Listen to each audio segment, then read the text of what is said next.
Бул жердегичи аз аябай катуу ооруп аткан адамдан сен эмне кылат элең азыр десе, ыйлай берет тура, бурк этип ыйлай берет. Мен ден соолугумду карамакмын.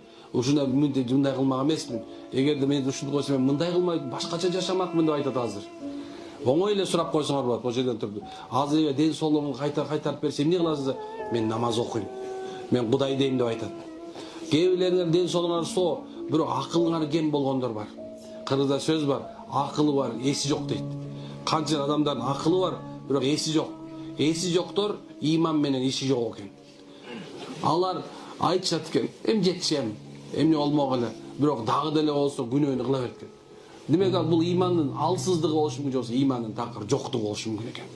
Имандуу адамдын амалы туурага багыштайт. Качан сени менен мен тооба кылгандан кийин Кудайга, "О Кудай" деп мойнуң алдына бирөөнү айтпай эле кой. Өзүң эле ошол жерде туруп эле. "О Кудай, мен күнөө кечире бер, мен күнөөкөрмүн. Мен күнөөмдү толтура" деп эле кой ичиңе. Алла Таала канча деген акыбалдарды оңдоп берип баштайт.